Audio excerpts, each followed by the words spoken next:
But there was a really old Simpsons episode, maybe season 4, where Homer finds out he has a half brother that designs cars, right? And Oh, yeah. his half brother was so excited to bring Homer into his life. He's like, "You can design the next car for the everyday man." And the thing that they came up with was that horrible Frankenstein car Yeah. that sunk the business. So I always think about that when I think about design by committee. Hey everybody, I'm Kaching, Autodesk Fusion Community Manager, and I'm hosting this episode of Shop Talk, a podcast where we talk to product designers, engineers, inventors, machinists, and yeah, everyone from shop to shop. And today we have another great guest on the show.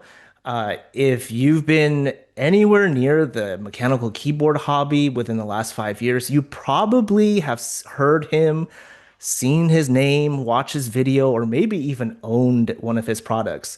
He is a product designer.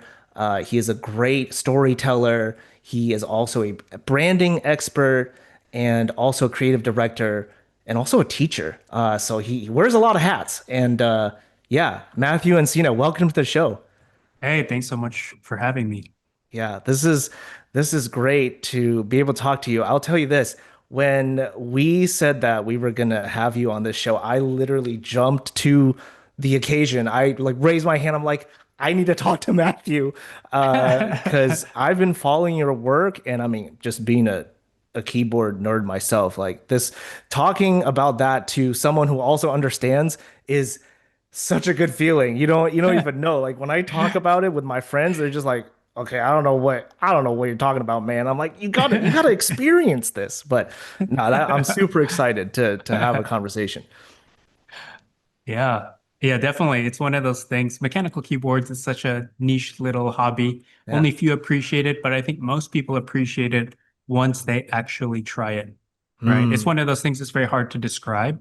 And you make a lot of assumptions. And then whenever you get somebody to try one of these keyboards, they're like, oh, I get it. I need Yeah. one of these Yeah, now. yeah, yeah. I need one in my life.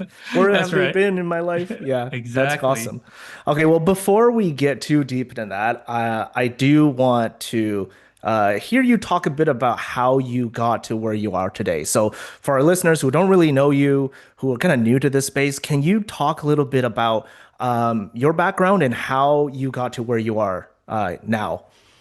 Yeah, yeah, absolutely. So, kind of starting at the beginning of my career, I've been a creative professional now for over 21 years. I started as a graphic designer, went to school at Art Center College of Design in Pasadena, Hmm. um, got into motion design and advertising in the early mid 2000s and spent about a decade there as a creative director working on TV commercials for brands and bands like Xbox and Coldplay. Oh, So I nice. had a nice, long, healthy career there. And then my boss, mentor, Chris Doe, who owned the production company, the design company that we're working at, Blind, he started an offshoot company called The Future, which was a creative education company with roots mostly in on YouTube, right? So he Hmm. started this YouTube channel. He brought me and other creatives on board, and we started teaching on there. I became the the chief content officer Yeah. over there, and helped grow that channel to 1 million subscribers. Before I left in 2021. In 2021, I went off on my own, started my own solo design practice called Mod Musings. And it was kind of focused on creating and making things and documenting that through my own YouTube channel, which to this day is now 500,000 subscribers. And just at the beginning of this year, 2025, I joined as the Chief Design Officer at Mode Designs, where I now kind of head up the brand and product, and we create mechanical keyboards Hmm. and things for your desk setup. That's wow. Okay, so I can see where all the different titles now kind of fit in as you've described your path. No, that's really cool to hear. And all the different kind of different paths that led you down these different disciplines. Have you ever thought like that's how you were gonna get to where you are today? Yeah. No.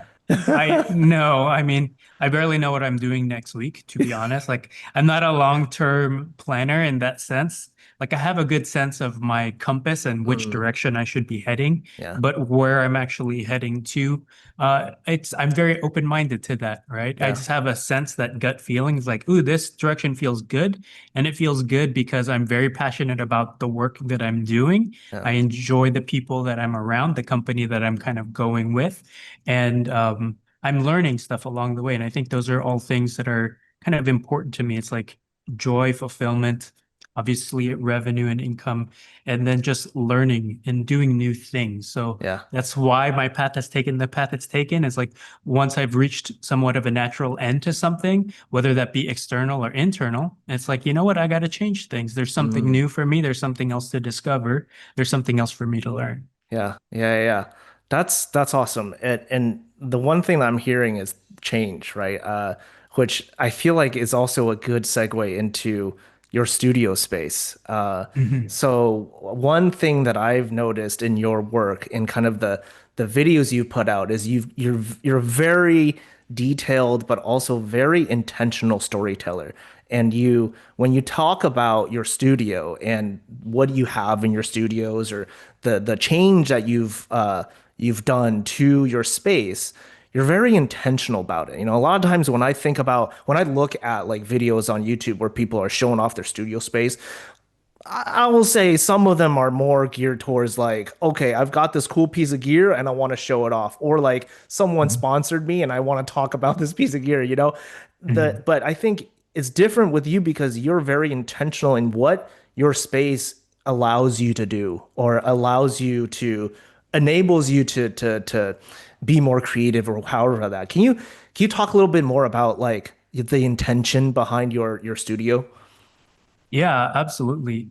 So right now I'm in my studio space out here in Los Angeles, and this is a mixed use space Mm, where, as we talked about, like I work on industrial design, product design. So I need space to actually do this physical design work, to host things for, prototypes and samples of what I'm working on.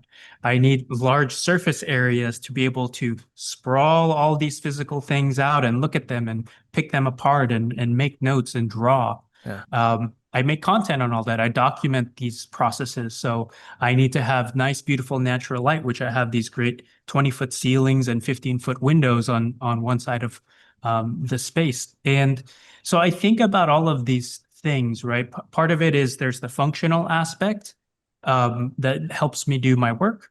And then the other part is the aesthetic aspect, right? Mm, The formal aspect where I'm hoping that every kind of corner, no matter where I'm filming, uh, it looks photogenic, yeah. right? And those are two things that I kept in mind when I was designing the space Yeah. and how this space continues to evolve with the things that I do. Let's talk a bit about the tools that you use. So, you know, in your process of using different software, different 3D printers, things that you would do to prototype, yeah, what are some of your favorite tools that Mhm. you use the most? Yeah, I would say early on in the design process, I really like sketching, right? And Mm, I don't have good sketching skills, but they're enough, right? So I like to use these Canson marker paper pads, right? And I'll do my sketches on here. This is upside down. But then I'll use these markers. These are the Papermate Flare markers. So I nice. have them in pretty much all the colors. Yeah. I'm a light sketcher when it comes to pencil. So these kind of force me to have more confident strokes and just like, okay, it's permanent. Let me just work within these constraints so that I become a more confident illustrator when I'm drawing Yeah. things. So those are my favorite kind of analog tools. Um, Obviously, can't do the work without a nice set of Ah, yeah. calipers, Yep. right? So this is the how do you say that? Mitsuyo? Mitutoyo. Mitsuyo, that's right, yeah. Mitutoyo. Yeah, these are the Yeah, ones. I those are bought the nice. Yeah, I bought the cheap one first, the knockoff things, and that broke within a few months. And everybody's like, Yeah. "Yeah, just buy once, Yeah. cry once." Like, why just buy the thing, right? Yeah. Especially if you're going to use it all the time. So those are kind of analog tools in terms of prototyping. I'll do a lot of 3D printing on my Bamboo Labs. I have Yeah. a X1C and then a A1 at home. It's so fantastic to have those tools where I'm working in Fusion and I could just kick out a print real quick and then feel the thing, right? Because Mm. one thing that I've realized is designing in a 3D space like on Fusion, it looks and feels a certain way, and then when you actually print it, it's like, oh, it's really small, Yeah. right? Because I'm so Tolerances. zoomed Yeah. in. Yeah, Yeah. And it's that and different. zoomed in. Yeah. Yeah, so it's good. Like if I'm designing buttons, for instance, it's like I have a assumption of how big this is going to be, but how does it really feel in my hand? Mm. And so having that type of tool is fantastic for me to think through these things and just confirm as I go with low fidelity prototypes before we spend the money on higher fidelity prototypes and Yeah. go through the manufacturing process. So there's that. In terms of design, also, obviously, I have a bunch of Pantone chips, so lots of plastic chips, lots of the paper booklets, Yeah. lots of just samples. These are all Cerakote chips, right? So different coding. So like I have a bunch of different libraries and sample chips from different types of ways to finish a Mm. product. And I collect these things so that if we're designing a green looking keyboard, like what is the right shade of green? Yeah. And I have different libraries that tap into things to color match too. So that's a big part of the process. Yeah, and then in terms of visualization, when I'm making 3D renders, I use Cinema 4D. It's something that I learned when I was working in the commercial space, in the motion design space, and something that's just stuck with me. And that Mm. tool has been fantastic for visualizing and creating renders that are fairly realistic and give me a really good sense of what the final product might look like. Yeah. Awesome. Awesome. That's so cool. Always love hearing the tools that our guests use. So that's Mhm. awesome. Okay, let's switch topics a bit and talk about products and the products that you've launched, and one of them being mechanical keyboard keycaps. Okay, so for those who are listening who not really don't really know about keycaps are essentially the little keys that go on your keyboard, and one of the main things that draw people into this hobby is the ability to customize these keycaps and kind of make it really what you want your keyboard to look like, right? That's like the thing that you look at every day when you're Mhm. typing. And so there's a lot that goes into kind of the material, the look and feel of it. And you, Matthew, you created this set of keycaps called the X-Ray. And Mhm. this is kind of reminiscent of the current trend of like transparent tech, right? Mhm. The keycap looks kind of, it's got a transparent layer, but then the underside where the legends are kind of pokes through and the legends are on the top. And Mhm. so when you launch that, it literally it sold out like almost in minutes, like almost Mhm. everywhere. You have multiple vendors, and you made a whole Mhm. video about it selling out so quickly. Did you know that was, did you know it was going to be that successful? Like what was going through your head when that happened? Yeah, I mean, to begin with, when I designed the keycaps, it was one of those things.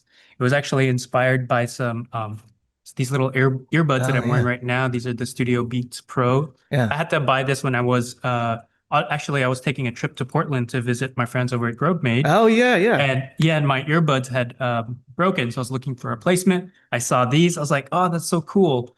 At the same time, I was working on some other keycap project, and I was like, "Hey, how come there are not keycaps that kind of look like this? And what would that look like with this translucent Mm, tech look?"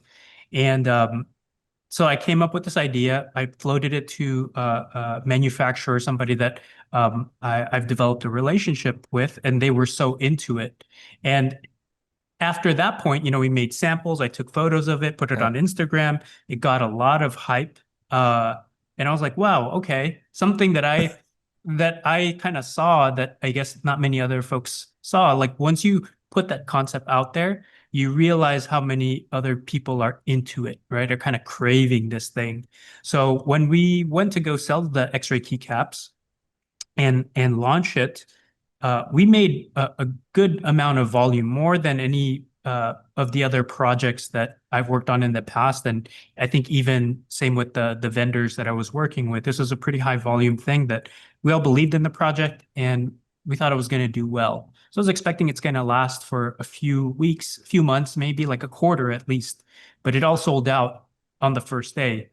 And that Yeah. was Yeah. so wild to me because I was just, I was over the moon. Everyone was happy. But it Yeah. was one Yeah. of these things is like, we just launched the thing. I still have, a few more marketing pieces to go out. Like I'm not done with the marketing Yeah. schedule Yeah. yet. Yeah. Yeah. And it's already sold out. Like, what are we gonna do? And then luckily one of my vendors had suggested, like, well, what if we turn it into a pre-order?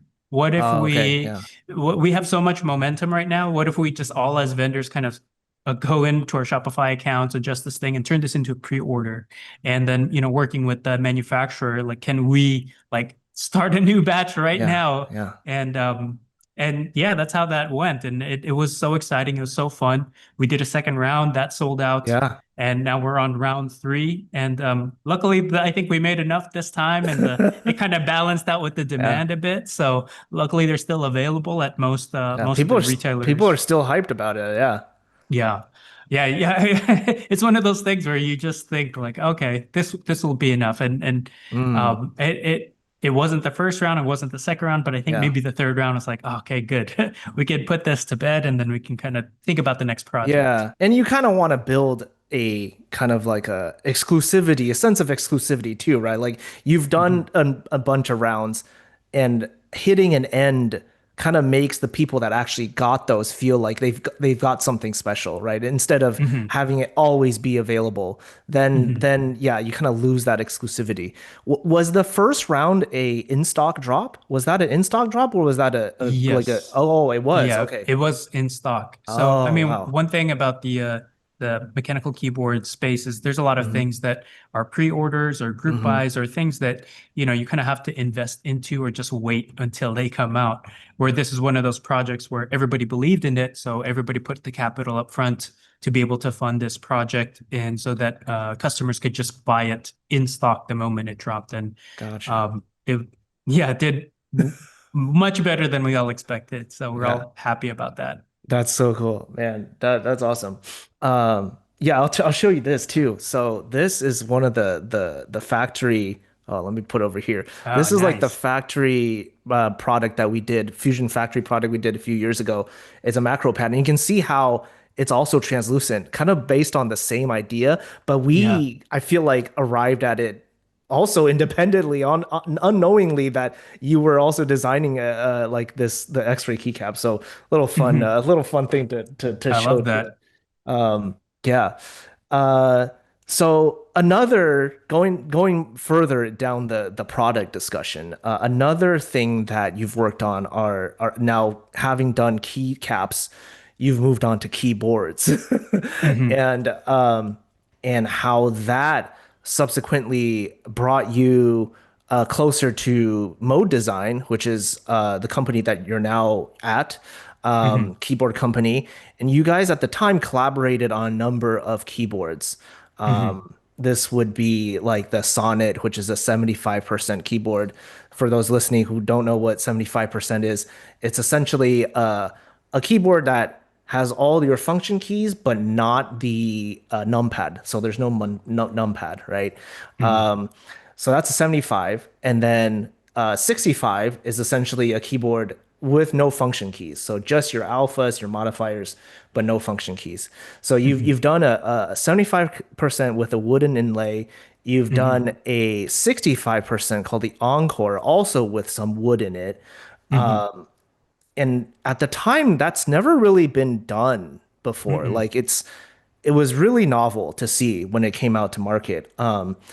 And it also sold really well. It sold like almost, it sold, Yeah. it was gone. And I was like, dang, I didn't even get one. What are some lessons you've learned having gone through that process? So like either design process or even just the selling of it. Yeah, what can you tell us some insight there? Yeah.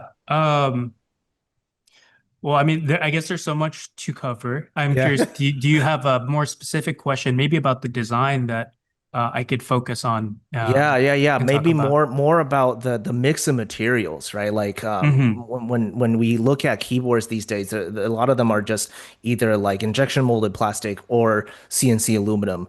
Um, Hmm. can you talk a bit about how your take on mixing materials into a keyboard? Hmm. Yeah, what was your thought around that, or what are some lessons you learned along the way? Yeah. So I think with a lot of the products that I design or projects I get involved with, usually it's things that I want to see in the world that don't exist yet. Mm, Right. So when I designed the Encore, I didn't really see any keyboards that integrated wood in any way. And mm, if you look at if you look at my space and some of the things that I'm into, you could tell that I like wood as a material, right? A lot of the products on my desk, they have some component of wood to it. So I see it in all the other like furniture bits and desk accessories, but I never really saw it in a keyboard. mm. So with that particular project, that was my goal is like, how do we infuse wood or use it in a significant way that really celebrates the material?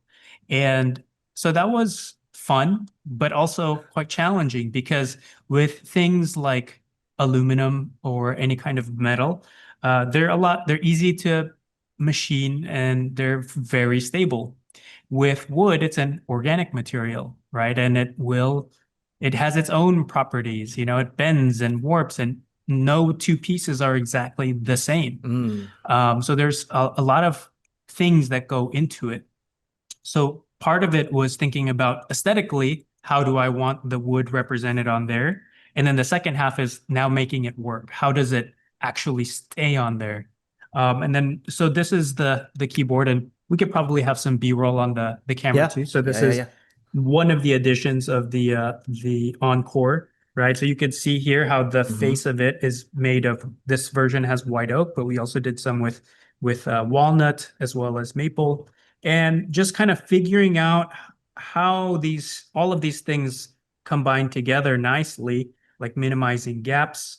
All of that was a challenge, and there Yeah. was one kind of fun part where a lot of times we were thinking about CNCing all the parts separately, and then fingers crossed that when you put them together, they're going to line up. But Yeah. of course, that's not how it works. And the team that I was working with over at Mode, they had came up with this process where they're like, well, what if we machine the wood and machine the part that it joins to?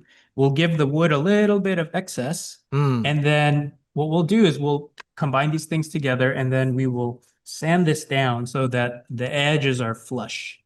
And then that was a fun little process that we came up with there so that these things meet really nice and that this particular piece of wood, whichever one that we're machining per the keyboard, kind of matches nicely with the corresponding Ah, metal parts. yeah. So it was fun. It was it was Yeah. it was very challenging to work through, and it's good to have folks who are experts at their craft, working Mm. with engineers to be able to say like, here's the idea, how can we make this happen? And then them kind of reflecting back to me, it's like, that's nice, but it's not possible. But Yeah. these are.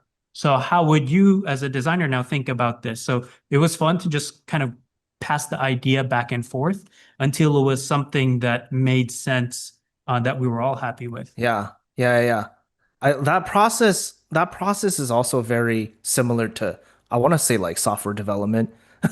Because Hmm. sometimes you have a solution in mind and then you go back and you work together as a team or with folks that are expert in the craft or like our developers, right? If we want to develop a feature, uh, we would have an idea of how this feature would work, but we wouldn't really know how it would be coded. So we would go back to our developers, we talk about it, and many times the way that it's coded could potentially shape the feature to be something totally different, but it would solve the Hmm. same problem, right? Hmm. And so I think that process translates from like physical product development, but also software development. Like the solution that you have in mind may not always be the best solution, but and how you get to that could ultimately solve the problem in a very different way, but in Hmm. a very beautiful way. In this case, it made that keyboard so iconic, I guess, in the market, in the community. When you look at it, you're like, oh man, that's an Encore. That's a mode design Encore. Mhm. Yeah, that's super cool to hear.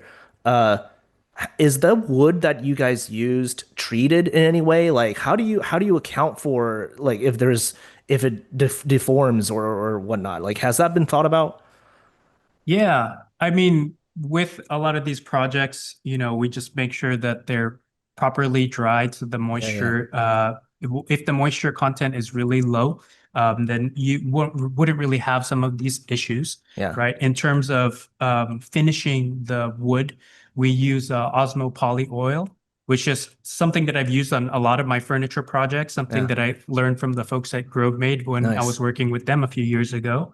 And something's like, okay, I've used this thing. I love the finish. I love the way it looks.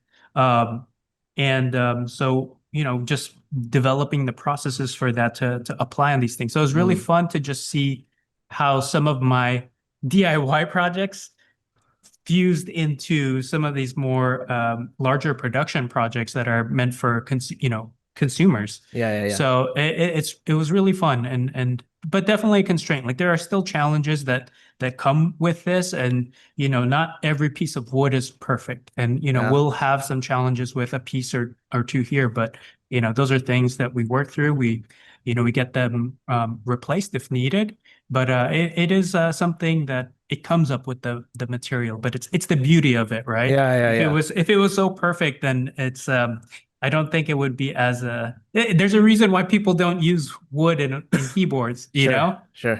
at least not in this Yeah, way. yeah, yeah. Yeah, for sure. I've seen like full wooden keyboards, with Yeah. just a full routed case. But yeah, the Hmm. Encore is definitely unique in that it fuses both the wood and the aluminum and whatever the weight you guys use. So yeah, Hmm. kudos to that. It's super cool to see. Let's get into branding because you are now the chief creative officer, right? Chief Design Officer Chief at Design Mode. Officer of Mo Design, and recently you've put out a video to talk about you guys doing a brand update. So you're helping Mo Design go through a brand update, refreshing the buying experience, the products, the branding, and you've essentially laid all that out in a video. Essentially, your Hmm. like entire strategy, right? Hmm. And it got a lot of views, and one of the comments I wanted to highlight, and this is one of the like most liked comment, was these videos should be a blueprint for all founder-led content creators out there. Hmm. Uh, and you know, I see this and I look at other brands that don't really do this kind of transparency, aren't very Hmm. transparent about like the rationale behind how they operate, how they go through a rebrand. Why do you think it's important to do that? Right. Well, I think just as we've spoken earlier, I think people don't connect with companies, they connect with people. Mm, And it's kind of, it comes from this community spirit, right? So with Mode, like I know a lot of the people that I interact with all the time. I've met them in person. We've flown across the country to meet each other, type of thing. It's like all these folks, like you know certain people, and when for me, like when I know the people behind the brand, I have a little bit more of a connection, actually a much deeper connection. If I have if I'm DMing back and forth behind a brand on Instagram, or I can meet the person who built or designed the thing, like I am way more invested in their story, mm, and it elevates the value of what it is that I'm holding, right? And the thing that I'm using, and where I'm voting with my dollars, right? Like yeah. where I'm investing my own money into. So the reason why we're so transparent for that particular project is I think it's something that I felt like the brand needed. So with Mode, I felt like they've done a good job of producing really good products, being very consistent in terms of just developing a good customer experience, and then growing as a brand, as a company. The thing that I felt they were lacking was like, who designed this? Mm, Who's the face? Like we have a great marketing manager. His name is Chris. And he's on all of the Yeah, yeah, YouTube yeah. videos, right? Everybody knows him. Yeah. But who are the founders? Who are the designers? Like all of that was opaque. Mm, And so when I joined the company, in our branding session, part of it was like, hey, I think we should be more transparent and human. I think we need to get our story out there because um, it's fascinating. It's yeah. fascinating to me. So if it's fascinating to me, then other folks like me will also find it fascinating. So it was kind of this strange meta thing. It's like, okay, we discovered this in our branding process. So Yeah. let's just make a video about that. I love that. And that's again going back to the teacher side of you, right? You're also Yes. thinking in that way, which is fantastic. Yeah, that's awesome. You in that video, throughout your process, you mentioned that you've helped Mode Design as a team come up with these personas, different Mhm. user personas and their needs and their wants, in what they want out of a keyboard or even the buying experience. How do Mhm. you go about prioritizing like what gets added, what features get added or what gets added to a keyboard, what gets left out? Yeah, how do you go through that? How do you do that?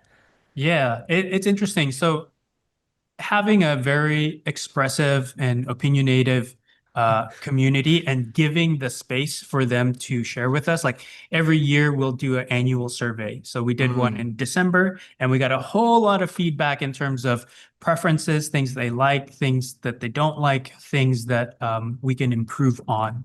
And from that batch, we did a second round of one-on-one interviews. So a bunch of like 30-minute to an hour video interviews with a bunch of different uh, customers who have bought from us and many who did not buy it from us. mm, So it's just kind of just getting a sense of like, okay, here's what the broader community thinks. Here's what they like. Here's what a few people said, and then highlighting kind of insights from all of those different places, and then cross-referencing that with our own opinions and perspective, right? yeah, Because mode, and even from my perspective as a designer, I'm not trying to design by committee, yeah, right? I yeah, think those are some of the worst projects and bland projects out there. Just because it's like, well, if everybody's designing it, then it's like there's no opinion, right? It just becomes homogenous and it becomes like everything else. I always think about that. I don't know if you ever watched The Simpsons, but there was a really old Simpsons episode, maybe season four, where Homer finds out he has a half brother that designs cars, right? And oh, yeah, his half brother was so excited to bring Homer into his life. He's like, "You can design the next car for the everyday man." And the thing that they came up with was that horrible Frankenstein car yeah, that sunk the business. So I always think about that when I think about design by committee. I was like, "Ooh, that's what it would look like," getting the wrong opinions in there. But that doesn't mean that I ignore them, right? So it's just a matter of like, what are people saying? What do we want to do? And where do those overlap? So mm, for sure, where those things overlap, for sure, we're doing those things. Everything else is a consideration, right? It's like, oh, these are things that we see from our perspective and things that we want to do, right? yeah, Because we're not here just to make things that people want. Sometimes these are things that aren't out there yet, right? And yeah, that's what I like to do as a designer. It's like, 100%. well, no one said they want this because they don't even know what that is yet, Yeah. right? So those are things that we're focusing on designing while still trying to capture some of the features or things that they like. Yeah, yeah. It is like, if you ask people before cars, what would you want? They would want a faster horse, right? That's exactly the Exactly. the the idea. Mhm. Yeah, that's great. That's so cool to hear. Yeah, okay. So, Matthew, before we wrap up, okay, I like to do this thing where I hit you with some quick fire questions. So these are essentially like this or that kind of questions, and I would Okay. love to get a sense of like what do you, Matthew, like in a specific in a certain keyboard. Okay, so are you ready for that? Yes. All right, sweet. Okay, so first question is, what is your favorite keyboard layout? I kind of can guess what it is, but yeah, Y- 60, 65, Yeah. 75. What is it? 65% is my favorite layout. Cool, cool, cool. All right. Okay, next question. Win key or win keyless? Uh, Win key. Win key. Okay, yeah. Yeah, I same. use all of my modifiers. I'm a Mac guy, so I use all three modifiers, especially in something like Fusion, right? Yeah. Or any 3D software. I use all the modifiers. Yeah, I can't not have a Win key. That's the thing. I'm also a Mac user, so yeah, I'm totally with you on that. If I were a Windows user, maybe Win keyless, but yeah, Mhm. I need all my modifiers on the Mac. So okay, Yeah. gotcha. Okay, next question: stepped caps lock key or non-stepped? Stepped caps for sure. Ooh, why Looks stepped? it just looks nicer. It's such an interesting key to me, whereas like no other keycap on the board has that. So Yeah, it's just nice aesthetically. love it, love it. Okay, next question: RGB or no RGB? No RGB. Okay. Yeah, it's a little cleaner, I feel like, without. Yeah. Yeah. Yeah. Less gamer. Nothing against the gamer look, but yeah, Right. for your aesthetic, I feel like That's yeah. yeah, it's not for me. Yeah. Gotcha. All right, sweet. Next question. Linear, tactile, or clicky switches? Honestly, I like all of them and I Mm, rotate. So I have probably over 20 keyboards and they're all built differently. And I like cycling things in and out. And that's the joy of it, right? Like that's the fun of this is like you get to change it up and mix it up. So I'm not a purist in any way and like yeah. silo and say like this is the best and I plant my flag there. I like to be able to just switch it up and be like, you know what? Even I'm giving some love to some clickies lately, just like, oh, this is different. This is fun. It's Yeah. interesting. So I Yeah. like that. Okay, next question. A bouncy type feel or a firm typing feel? I have a slight bias towards more bouncy feel. Like I like a little bit of give in there, Yeah. but I really appreciate the sounds of stiffer keyboards, like a nice O-ring, like all the stuff from Geon Works using a very stiff O-ring there. Like the Yeah. sound is quite good. So I like both. I don't have a strong preference because those will always change over time. I'm Yeah. not locked in. I get that. Yeah, I like the Yeah. flexibility too. That leads into my next question. Thocky, poppy, or clacky? Oh, all all of them. Okay. They all bring me joy. It's Yeah. one of those things where you think you're done and then you might get a little bored. It's like, well, okay, Yeah, that's I've reached true. the end of this route. Let me try something else. Let me rebuild this or let me build a different keyboard. And it's like, oh, I forgot that's also enjoyable. Yeah. So I like them all. Let's talk about materials then. ABS or PBT? I have a slight preference towards ABS, but I do like PBT in a deeper sounding keyboard, Okay. right? Yeah.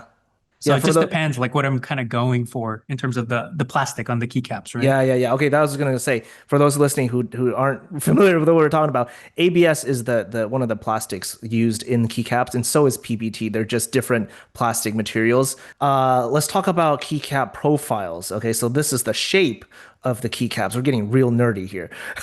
So, cherry profile, which is kind of the your keycap profile you see almost all everywhere, or SA, which is a lot more taller, a little more rounded. Yeah. Cherry for me. Yeah. Yeah, Why?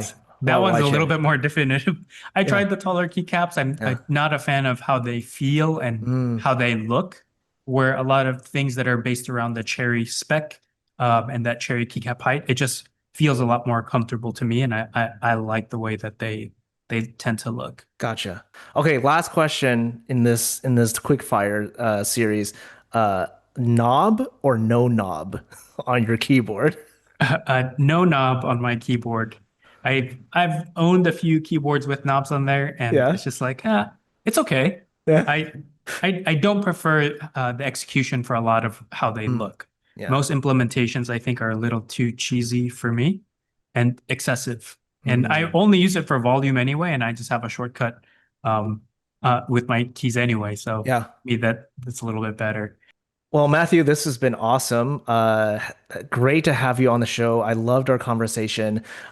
Before we wrap up, I'm aware that you had posted on social that there is a new Encore coming. Can you share a little more details around that? Yeah, so at Mode, we're going to release the next round of Encore Series 3. and this is one of the prototypes here. So this is different than the previous ones that all integrated wood. My whole idea for the project was always to do mixed materials. So this is machined polycarbonate, and this is going off of the kind of playing off of the X-ray keycaps, right? So Yeah. this is an extension of that, very much like a industrial looking design. So we have several different colorways coming out, which I'll release on my socials and through Mode. But yeah, I'm excited for that right now. The release date is going to be in stock in August 2025. So if everything goes well, it'll release then. Oh my God. I will be first in line to try to grab one of those for sure. Awesome. Well, Matthew, thanks again for coming on the show. We learned a ton. Yeah, for those who are interested in the show, please follow us and also follow Matthew on all of his socials. Matthew, thanks again. Appreciate it. Yeah, absolutely. You're welcome. Hey everyone, don't forget to like, comment, and subscribe to our YouTube channel and stay up to date with all things Shop Talk. If you're ready to try Fusion for yourself, find the link in our descriptions.